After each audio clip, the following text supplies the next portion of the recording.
Hello नमस्कार दोस्तों। स्वागत है आप सभी का।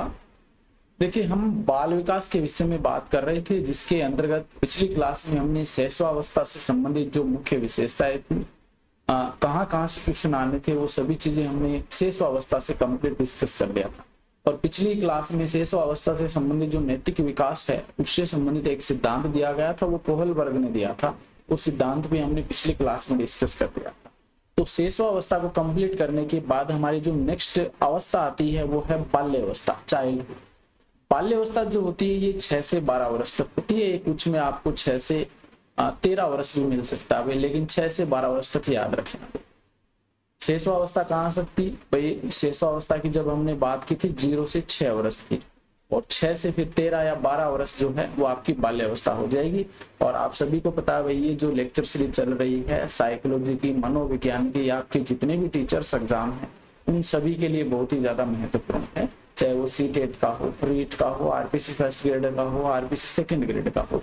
और आपको बता देता हूँ कि जितने भी जो टॉप टीचर्स हैं आपके मनोविज्ञान के, उन टीचर्स के सभी के नोट्स अध्ययन करने के बाद ये मैंने एक निष्कर्ष निकाला है, और इस निष्कर्ष निकाल करके ये पूरे नोट्स तैयार किए हैं। ये पूरे नोट्स है वो निष्कर्ष निकाल करके तैयार किए हैं। तो छोटे छोटे लेक्चर्स के माध्यम से हम पूरी मनोविज्ञान है वो देखने वाले। शुरू करते हैं। देखिए, आज का जो लेक्चर है बाल्य अवस्था या फिर चाइल्डहुड जिसे हम कहते हैं, 6 से 12 वर्ष। अब इसके कुछ उपनाम है भाई। ये उपनाम ना इसके विशेषताओं से संबंधित होते हैं। इनकी जो विशेषता है ना उसी के अकॉर्डिंग इनके उपनाम दिए गए हैं। आगे जिस वैज्ञानिक ने इसको कुछ विशेष कहा ना, उस वैज्ञानिक का नाम भी मैंने आगे लिखा, तो ये जरूर याद रखना भाई।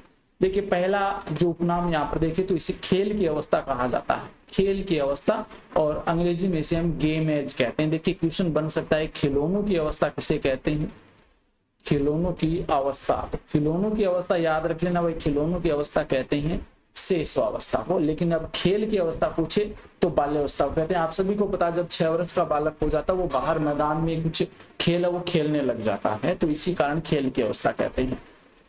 इसे टोली की अवस्था भी कहा जाता है। टोली यानी कि गैंग एज, अपनी उम्र के बहुत सारे बच्चों के बीच में समूह बना करके रहता है, टोली के अंदर रहता है, तो इसे टोली की अवस्था भी कहते हैं।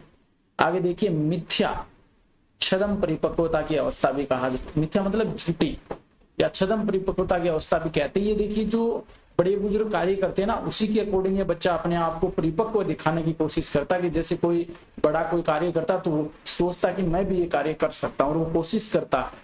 जैसे हम घर पे कोई काम वगैरह चलाते हैं तो हम ईंट वगैरह डालते हैं, तो वो बच्चा भी क्या करता है, ईंट डाल करके वहां पे डालने की कोशिश करता है। वो कहता है कि मैं भी परिपक्व हो चुका हूं, और ये झूठा परिपक्वता दिखाने का प्रयास करता है।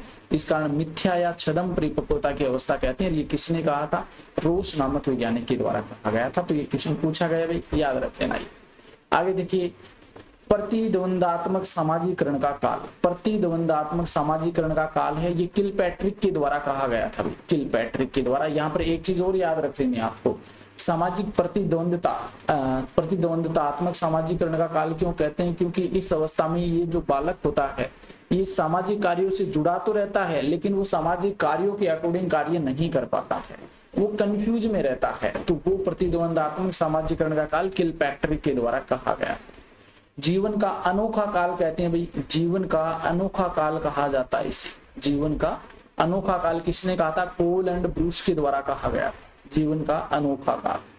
निश्चिंतता का काल भी कहते हैं भाई, इस अवस्था में कोई चिंता नहीं होती है, बच्चा बेफिक्र होकर जीता है। निश्चिंतता का काल कहते हैं इसे। वैचारिक काल की अवस्था भी कहते हैं। इस अवस्था में बालक विचार करने लग जाता, कोई भी सामने वस्तु आती है उसके बारे में सोचने लग जाता, उसके बारे में विचार करने लग जाता कि ऐसा क्यों है भाई, ये क्यों है ऐसा, ये ऐसे विचार करने लग जाता है।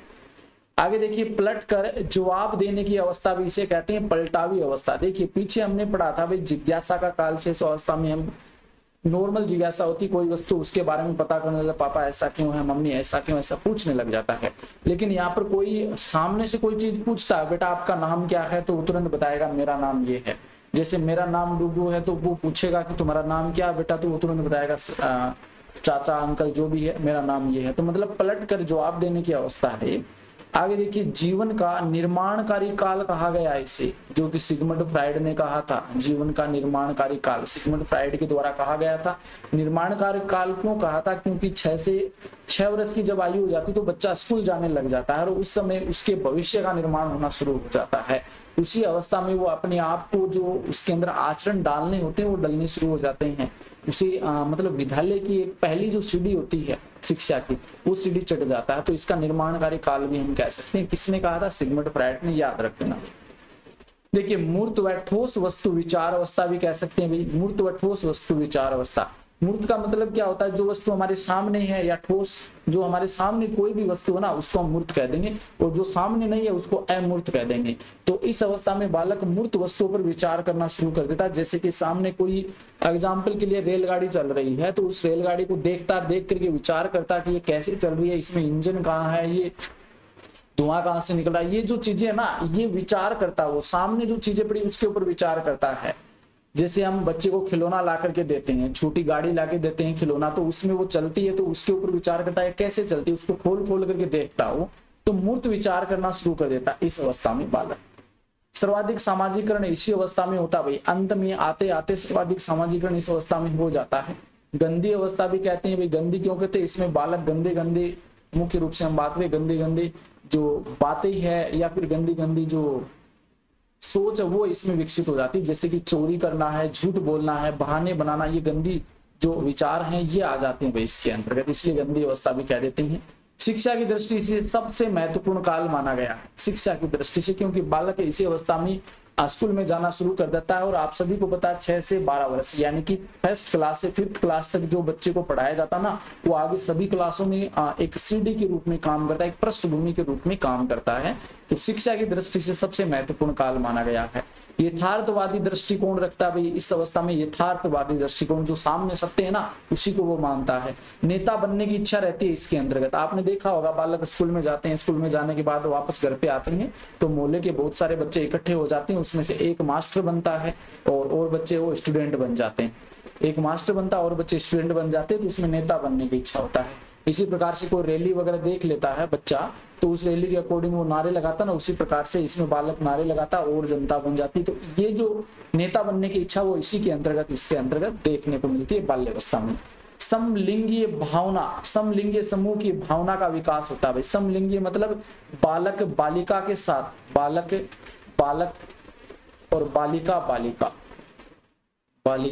और बालिका, यानी कि बालक जो होता है ये बालक के साथ में संबंध समूह बनाने का प्रयास करता है, समूह बनाता है। जैसे एग्जाम्पल के लिए लड़के होते हैं वो लड़कों के समूह में रहते हैं भाई, लड़के लड़कों का समूह बनाते हैं और लड़कियां वो लड़कियों का समूह बनाती है।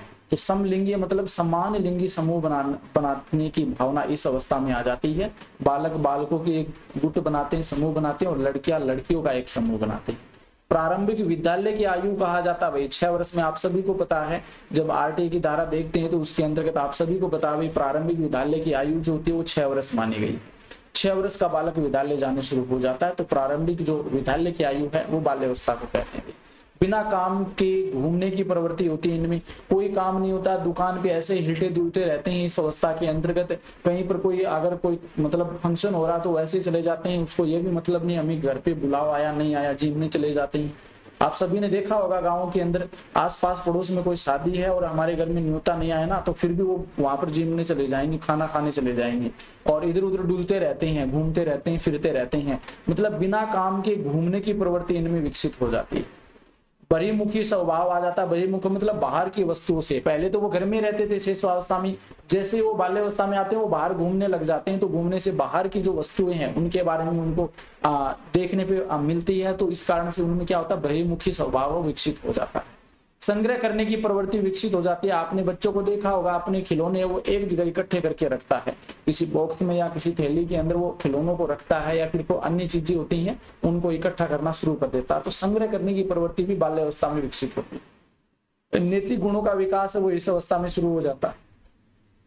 नैतिक गुणों का विकास, नैतिक गुणों का विकास, जैसे हम बालक है वो शिशुअवस्था में ये चीजें सीखता है भाई, और फिर क्या करता है बालक के, जैसे कोई बड़े बुजुर्ग आते हैं, दादा दादी आते हैं, तो उनके सुबह उठते पैर छूना है, उसको नमस्ते करना है, राम राम करना, ऐसे जो गुण होते हैं ना अच्छी अच्छी आदतें सीखना, जैसे कि सुबह उठकर कोलगेट वगैरह करना, ये भी नैतिक गुणों के अंतर्गत आती है।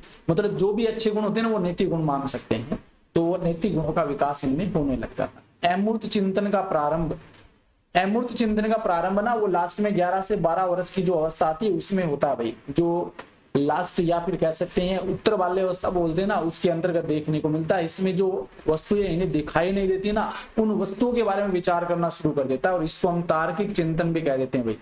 तार्किक चिंतन भी इनमें शुरू हो जाता है। देखिए क्वेश्चन बन सकता है कि अमूर्त चिंतन है वो किसमें देखने को मिलता है, तो आंसर किशोर अवस्था होगा। क्वेश्चन आ जाए कि अमूर्त चिंतन का प्रारंभ किस अवस्था में होता है, तो बाल्य अवस्था हो जाएगा। ओके। शारीरिक व मानसिक विकास में स्थिरता आ जाती है, शारीरिक व मानसिक विकास में स्थिरता आ जाती है। आपने देखा होगा जब शैशवावस्था में होता है बालक बढ़ जाता है, जितना बढ़ना होता है उतना। अब 6 वर्ष के बाद में 12 वर्ष तक हमें उस बालक में कोई परिवर्तन नहीं देखने को मिलता। जैसे ही वो किशोरावस्था में प्रवेश करता है, हम अचानक से देखते हैं उसकी लंबाई भी बढ़ जाती है, उसका मानसिक विकास भी अधिक हो जाता है, उसकी आवाज में भी परिवर्तन हो जाता। तो ये जो लक्षण है ना, ये आपके किशोरावस्था में दिखाई देते हैं, लेकिन बाल्यावस्था में ऐसा कुछ नहीं होता, ना ही तो शारीरिक ना ही मानसिक विकास। रचनात्मक कार्यों में आनंद आता है इन्हें, रचनात्मक कार्यों में आनंद आता है। सृजनशीलता का गुण का विकास होता है। रचनात्मक कार्य मतलब गाड़ी वगैरह बनाना, आपने देखा अगर में आपने भी बनाई होगी भाई, ईंटों के छेद निकाल करके उसको डोरी बांध करके उसको आगे की ओर खींचना, या फिर माचिस की तिल्लियां होती हैं उनसे कुछ अन्य कुछ स्ट्रक्चर्स बनाना, या फिर आपने देखा होगा मिट्टी के लड्डू बनाना, मिट्टी के मंदिर बनाना, मकान बनाना, ये सभी रचनात्मक कार्य हैं। इनमें इनको आनंद आता है और ये सृजनशीलता के गुण का विकास करते हैं। मूर्त चिंतन की अवस्था कहते हैं क्योंकि मूर्त सामने जो वस्तु है उनके बारे में ये विचार करता है, इसे मूर्त संक्रियात्मक भी कहते हैं। कामुकता कम होती है। देखिए फ्राइड जो कहते हैं ना, फ्राइड के बारे में थोड़ा सा पता होना चाहिए भाई। फ्राइड कहते हैं भाई शेषवावस्था जो होती है, शेषवावस्था, उसमें जो कामुकता अवस्था या फिर कह सकते हैं जो कामुकता होती है ना, ये सर्वाधिक होती है शेषवावस्था में। फिर जैसे ही हम बात करें बाल्यावस्था में ये सुप्त अवस्था में चला जाता है, इनमें कामुकता नहीं देखने को मिलती है, और फिर किशोरावस्था में वापस शुरू हो जाती है, तो फ्राइड कहते हैं भाई शेषवावस्था में तो कामुकता होती है, लेकिन बाल्यावस्था में ये सुप्त होती है, बहुत ही कम देखने को मिलती है। प्रारंभिक विद्यालय की आयु ये मैं पहले बता चुका हूँ, भय मुक्त होता है भाई, किसी को डर नहीं लगता, स्फूर्ति बहुत ज्यादा होती, थकते नहीं है, ना ही तो नहाते हैं, मतलब गंदी अवस्था तभी तो कहते हैं, ना ही तो नहाते हैं वो, ना ही खाना खाते हैं टाइम पर, बस खेलने कूदने में रहते हैं पूरे दिन, और ये स्फूर्ति इनमें देखने को मिल सकती है। तो ये कुछ महत्वपूर्ण विशेषता है, और उनके उपनाम है भाई जो आपको याद रखने हैं बाल्यावस्था से संबंधित। बहुत सारे लिखवा दिए मैंने, तो यहाँ से क्वेश्चन पूछे गए इसलिए मैंने इतनी ऐड किए। आगे एक साइंटिस्ट आते हैं स्ट्रेन क्या कहते हैं भाई? स्ट्रेन कहते हैं 10 वर्ष की आयु तक ऐसा कोई खेल नहीं है जिसे बालक नहीं खेलता भाई। जब बालक 10 वर्ष का हो जाता ना, तो ऐसा कोई खेल नहीं बचता जो बालक नहीं खेलता। देखिए वर्तमान में तो हम कह नहीं सकते, क्योंकि वर्तमान की स्थिति डिजिटल युग है, मोबाइल में लगे रहते हैं बच्चे, तो उनके तो यही नहीं पता कौन कौन सा खेल खेलते हैं। पहले हम कितने खेल खेला करते थे, जैसे कि बांसे के चारों, बांसा जो होता है ना एक पादप होता है, उसके चारों एक रस्सी बांध करके चप्पल मारना, वो हो गया। एक हम क्या करते थे, हरदड़ा नाम सुना होगा, जो लकड़ी 2 ईंटों पे रख करके इसी प्रकार से लूनकार, ऐसे बहुत सारे खेल हुआ करते थे जब हम छोटे बच्चे थे, उस समय खेला करते थे। लेकिन वर्तमान के बच्चों को नाम ही नहीं पता, वर्तमान में तो मोबाइल में पबजी वगैरह चलते हैं तो वो खेलते हैं, जो कि हमारे लिए नुकसान है भाई। उस समय जो हम खेल खेलते हैं तो हमारी बॉडी फिट रहा करती, हस्त फुट रहा करती थी, लेकिन वर्तमान के बच्चों की देख सकते हैं क्या स्थिति है। तो स्ट्रेन कहते हैं भाई, ये पॉइंट याद रख लेना कि 10 वर्ष तक की आयु तक ऐसा कोई खेल नहीं है जो बालक नहीं खेलता। देखिए स्ट्रेन ने एक परिभाषा और दी है, वो भी मैं यहाँ पर ही बता देता हूँ। देखिए बालक अपने को अति विशाल संसार में पाता है और वह उसके बारे में जल्दी जल्दी से जानकारी प्राप्त करना चाहता है। यानी बालक जब जन्म लेता है तो वो अपने आप को बहुत बड़े संसार में पाता है, और संसार में पाने पर वो चारों ओर देखता है और सभी वस्तुओं के बारे में जल्दी जल्दी जानकारी प्राप्त करना चाहता है। ये स्ट्रेन ने कहा था। तो दोनों चीजें याद रखनी है स्ट्रेन की। क्रो एंड क्रो क्या कहते हैं? देखिए जब बालक 6 वर्ष का हो जाता है तब उसकी मानसिक योग्यताओं का लगभग पूर्ण विकास हो जाता है। ये इंपॉर्टेंट है भाई। जब बालक 6 वर्ष का हो जाता है, 6 साल का हो जाता है, तो उनकी मानसिक योग्यताओं का लगभग पूर्ण विकास हो जाता है। लगभग 95% हम मान सकते हैं, 90 या 95%। सिगमंड फ्राइड क्या कहते हैं भाई, बाल्यावस्था को काम की प्रसुप्त अवस्था कहते हैं। ये इंपॉर्टेंट है भाई, बाल्यावस्था को काम की प्रसुप्त अवस्था कहते हैं। ये पूछा गया है। काम की जो अवस्था है एक्टिव या सक्रिय हम कह सकते हैं शैशवावस्था में और किशोरावस्था में, जबकि बाल्यावस्था में काम की प्रसुप्त अवस्था होती है। बर्ट क्या कहते हैं भाई, बाल्यावस्था भ्रमण व साहसिक कार्य की प्रवृत्ति में वृद्धि करती है, यानी कि बालक लगातार बाल्यावस्था में घूमता रहता हो और जो बहुत बड़े बड़े कार्य जो बड़े करते हैं ना वो करने की कोशिश करता, होते नहीं हो लेकिन कोशिश करता। तो बर्ट कहते हैं बाल्यावस्था भ्रमण व साहसिक कार्य की प्रवृत्ति में वृद्धि करती है। तो ये कुछ महत्वपूर्ण कथन है जो कि अन्य मनोवैज्ञानिकों के द्वारा दिए गए। अब देखिए मुख्य विशेषताएं क्या होती हैं, ये तो हमने उपनाम और मुख्य विशेषताएं देख ली, कुछ और इंपॉर्टेंट पॉइंट बनते हैं वो भी डिस्कस कर लेते हैं।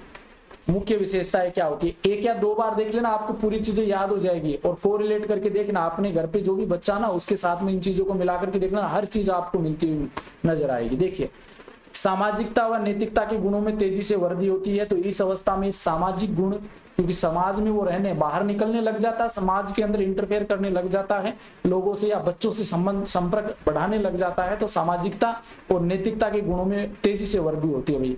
रचनात्मक कार्य करना सीख जाता है। देखिए आपने खुद ने देखा होगा जब बच्चे स्कूल में जाते हैं तो पन्ने जो होते हैं ना, पन्ने कॉपी के, उसके पन्नों की क्या बनाना, नाव बनाना, इसके अलावा मिट्टी के खिलौने बनाना, ईंट की गाड़ी बनाना, ये सभी रचनात्मक कार्यों के अंतर्गत आते हैं। संग्रहण की प्रवृत्ति विकसित हो जाती है। संग्रहण में कोई पैसे देते हैं तो वो इकट्ठा करना शुरू कर देता है। हम उनको कोई चॉकलेट वगैरह देते हैं तो वो भी वो इकट्ठा करना शुरू कर देता है, अपने खिलौनों को इकट्ठा करता रहता है। तो ये क्या, संग्रहण की प्रवृत्ति हो जाएगी। यौन ऊर्जा सुप्त रहती है भाई, ये वो अभी हमने बात की थी ना, वो सिगमंड फ्राइड वाली बात है, यौन ऊर्जा है वो सुप्त रहती है। ठीक है,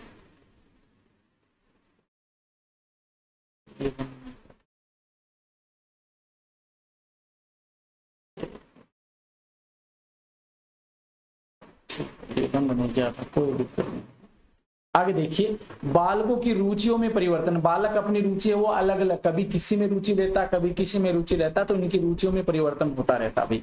एक बार देखिए यौन अवस्था जो होती है ना, यौन ऊर्जा, इसकी मैंने बताया तो पहले भी बता चुका हूँ। यहाँ पर देखिए शेष अवस्था में तो ये एक्टिव रहती है, बाल्य अवस्था में नहीं होती है भाई, और फिर किशोरावस्था में होती है। ठीक है, भाई बहनों में झगड़ा होता रहता है इस अवस्था में, आप सभी को पता भी, कभी तो खाने के लिए झगड़ा हो जाता है, कभी कोई अन्य वस्तुओं के लिए झगड़ा हो जाता है। जैसे बहन को मम्मी पापा ने कोई ऐसी कपड़े वगैरह ला दिए या कुछ ऐसी सामान ला दिया तो क्या हो जाएगा, वो भाई उसको देखता और उसको नहीं ला के दिया तो वो झगड़ता कि ये मेरे को भी चाहिए। तो वो भाई बहन में झगड़ा वो इस अवस्था में बहुत ज्यादा देखने को मिलता है। समूह की भावना का विकास हो जाता है। जिज्ञासा की प्रबलता हो जाती है भाई, जिज्ञासा प्रबल हो जाती है इसमें, क्योंकि कोई भी वस्तु देखते हैं उसके बारे में उसको जानकारी करने की आवश्यकता थी। जैसे कोई हम गाड़ी लाके देते हैं तो गाड़ी में कोई हॉर्न वगैरह लगता है ना, तो वो उसको खोल के देखने की कोशिश करता है क्या बज रहा है इसके अंदर। निरुद्देश्य भटकने की प्रवृत्ति होती है, मतलब बिना काम के घूमना। आत्मनिर्भरता का होना, अपने आप पर निर्भरता विकसित हो जाती है, कोई भी काम अपने आप कोशिश करता करने का। बहिर्मुखी व्यक्तित्व का विकास हो जाता है, ये हम डिस्कस कर चुके हैं भाई। ये देखिए चोरी करने व झूठ बोलने की आदत का विकास हो जाता है। चोरी करने व झूठ बोलने की आदत का विकास इसी अवस्था में होता है। बहाने बनाना है, स्कूल में जाते हैं तो घर में स्कूल में पूछते हैं कि सर कहते हैं काम क्यों नहीं करके आया, सर वो मैं बीमार हो गया था, मम्मी बीमार हो गई थी, कल गाँव शादी में चले गए, ऐसे बहाने बनाना शुरू कर देता है। अगर घर पे कोई पैसे पड़े उठा करके कोई चीज वगैरह खा के आ गए और घर वाले पूछते हैं तो मैंने नहीं की चोरी, तो ऐसा कुछ कहते हैं। तो चोरी करना, झूठ बोलना, ये इसी अवस्था में होता है। सामूहिक खेलों में रुचि है वो इस अवस्था में आ जाती है। वास्तविक जगत से संबंधित होता है भाई, ये इसके सामने जो कुछ भी है ना वो वास्तविक होता है, उसी से संबंधित होता है ये। तो ये मुख्य विशेषताएं होगी। अब बात करते हैं हम शारीरिक विकास, संवेगात्मक विकास, इन सभी चीजों की बात करते हैं, एक एक करके सभी को समझते हैं। पहले हम बात करते हैं शारीरिक विकास की। शारीरिक विकास देखिए अस्थिकरण की प्रक्रिया इसमें शुरू होती है। जब हम बाल्यावस्था की बात करें तो इसमें अस्थिकरण की प्रक्रिया शुरू हो जाती है। अस्थिकरण का मतलब क्या होता है भाई, अस्थि आपस में जुड़नी शुरू हो जाती है। अस्थि है ये आपस में अस्थि से जुड़नी शुरू हो जाती है। आपने पढ़ा भी है भाई, शुरुआत में 270 प्लस अस्थियां थी और फिर बाल्यावस्था में 350 प्लस और फिर शेषावस्था में किशोरावस्था में ये 206 ही रह जाती है। तो ये अस्थिकरण की प्रक्रिया होती है जिसके फलस्वरूप अस्थियों की संख्या में पहले बढ़ोतरी होगी फिर कमी होगी। देखिए मंद परिवर्तनों का काल कहते हैं। शारीरिक विकास के अकॉर्डिंग हम बात करें तो बाल्यावस्था मंद परिवर्तनों का काल होता है, बहुत ही कम परिवर्तन देखने को मिलते हैं। बालिका का शरीर तेजी से वृद्धि करता है, बालिका बहुत तेजी से वृद्धि करती है और जबकि बालिका में अस्थिकरण पहले प्रारंभ हो जाता है। आपने देखा होगा भाई, कहते हैं ना भाई, बालिका जो लड़की होती है वो लगभग 12 या 13 साल की होती है तो देखते कहते हैं भाई ये तो शादी की उम्र हो गई इसकी, क्योंकि उसकी हाइट बहुत तेजी से बढ़ती है। और उसकी वजह ये है कि जब उत्तर बाल्यावस्था आती है ना तो उस समय उसके अंतर्गत बहुत ज्यादा हाइट इंक्रीज हो जाती है, तो बालिका का शरीर है वो तेजी से वृद्धि करता है, उसमें अस्थिकरण भी पहले ही प्रारंभ होता है। तो यहाँ पर कंपेरिजन करके मैंने कुछ इंपॉर्टेंट पॉइंट लिखे हैं, समझना भाई। देखिए, शैशवावस्था, बाल्यावस्था और किशोरावस्था। शैशवावस्था, बाल्यावस्था और किशोरावस्था। शैशवावस्था में अस्थियों की बात करें तो अस्थियों की संख्या होती है 270 और बाल्यावस्था में ये 350 के समथिंग हो जाती है। बाल्यावस्था में 350 के समथिंग हो जाती है। फिर बाल्यावस्था में अस्थिकरण की प्रक्रिया होती है जिससे अस्थि आपस में जुड़ती है और जुड़ने से फिर किशोरावस्था में 206 अस्थियां रह जाती है। हृदय की धड़कन की हम बात करें तो हृदय की धड़कन शैशवावस्था में 140 पर मिनट होती है, 140 पर मिनट, जबकि बाल्यावस्था में ये 100 पर मिनट रह जाती है और किशोरावस्था में ये 72 पर मिनट होती है।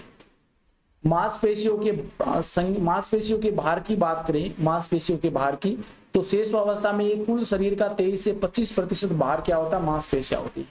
बाल्यावस्था में 27 से 30% होता है मांसपेशियों का भार और किशोर अवस्था में ये 65% हो जाता। तो ये तीनों चारों जो इंपॉर्टेंट पॉइंट है ना, याद रख लेना भाई, क्वेश्चन बन सकता है यहाँ से।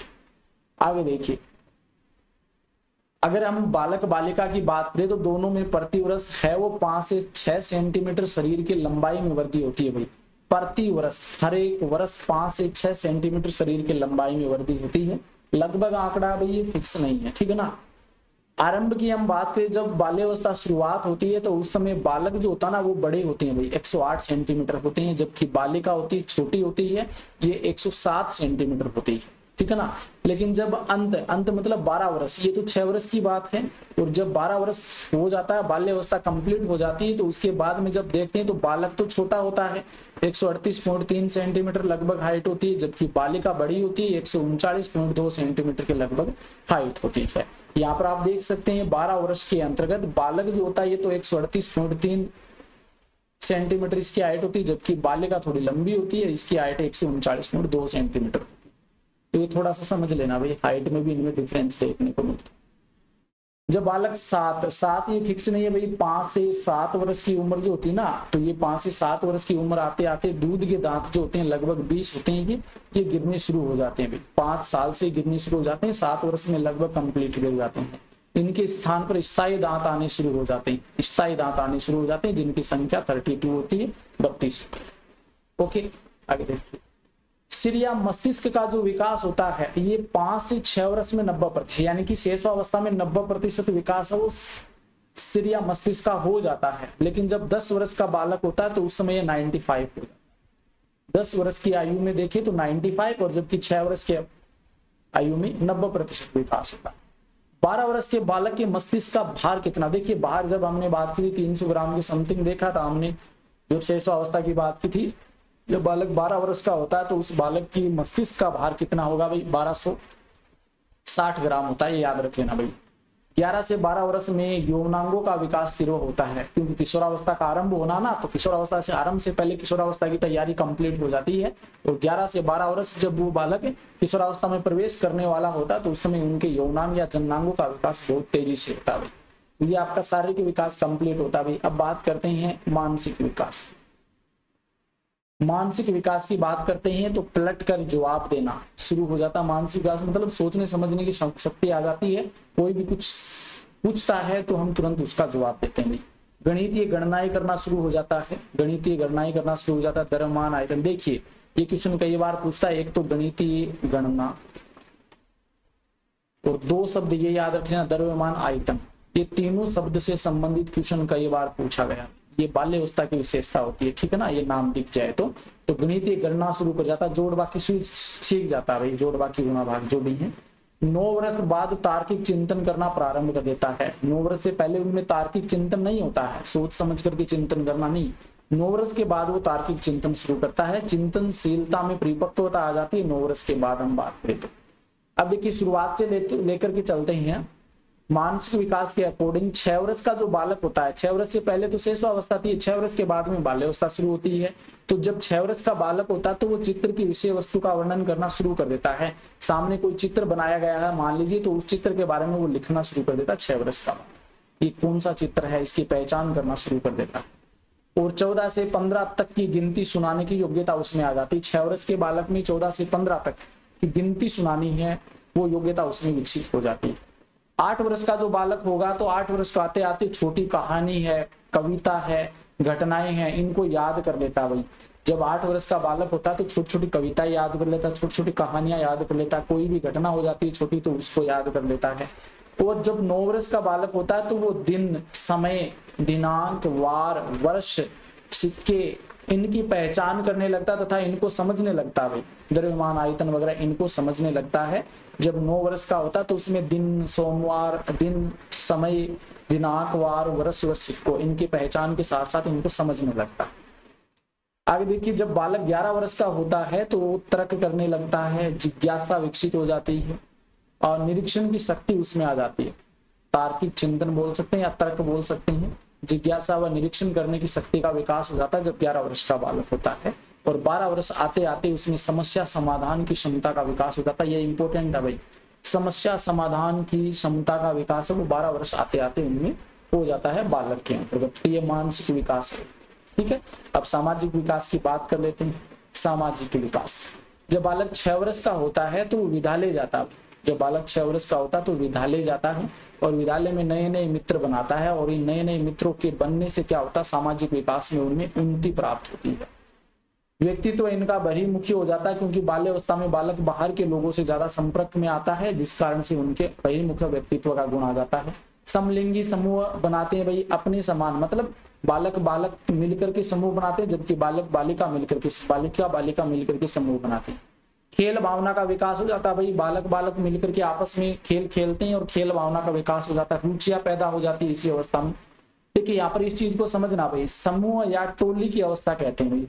देखिए जब ये खेल खेलता तो समूह में रहता, बहुत सारे बच्चों के समूह में खेलता है। परिवार में समूह रहता भाई, परिवार में छोटे छोटे बच्चे होते हैं, इसका मम्मी पापा भी होते हैं। विद्यालय में जाता तो विद्यालय में भी वो समूह बनाता है, वहां पर भी सीखने को मिलता है।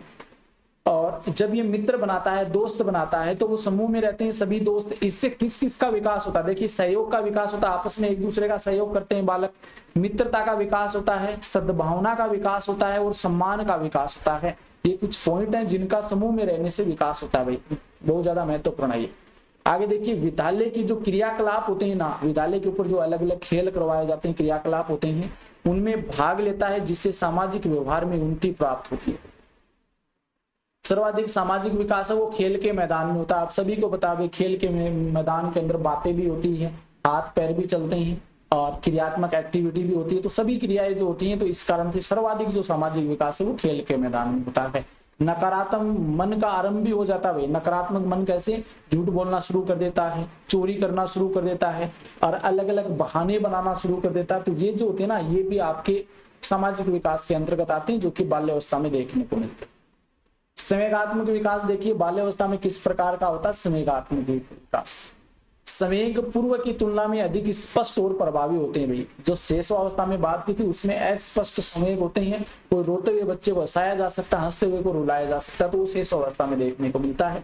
लेकिन यहाँ पर जो संवेग होते हैं ना, वो पहले की तुलना में अधिक स्पष्ट होते हैं भाई और प्रभावी होते हैं। संवेगों का नियंत्रण व दमन की क्षमता आने से समय समय पर वे संवेग छिप जाते हैं। अगर कोई बच्चा रो रहा है तो उसको डरा के, रोना नहीं है तो वो चुप हो जाता है।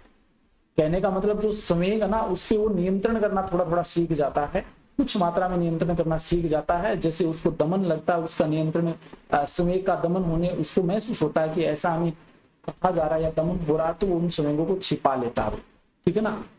क्रो एंड क्रो क्या कहते हैं, देखिए क्रो एंड क्रो कहते हैं भाई, संपूर्ण बाल्यावस्था में संवेगों की अभिव्यक्ति में निरंतर परिवर्तन होते रहते हैं। बाल्यावस्था में संवेगों में लगातार परिवर्तन होता रहता है। द्वेष की भावना विकसित हो जाती है, द्वेष की भावना विकसित होता है। द्वेष की भावना मतलब जलन, एक दूसरे से जलन की भावना विकसित हो जाती है। जैसे हमारी बहन को कुछ, जैसे साइकिल लाती है बहन को, तो हमें भी तो साइकिल चाहिए, हमें नहीं ला के दी तो हम उससे जलते हैं, मुझे भी साइकिल चाहिए, इसलिए हम बहन से झगड़ा करते हैं। तो भाई बहन में ये लड़ाई हो जाती है, तो ये द्वेष की भावना। असफलता से पर्याप्त भय बना रहता है।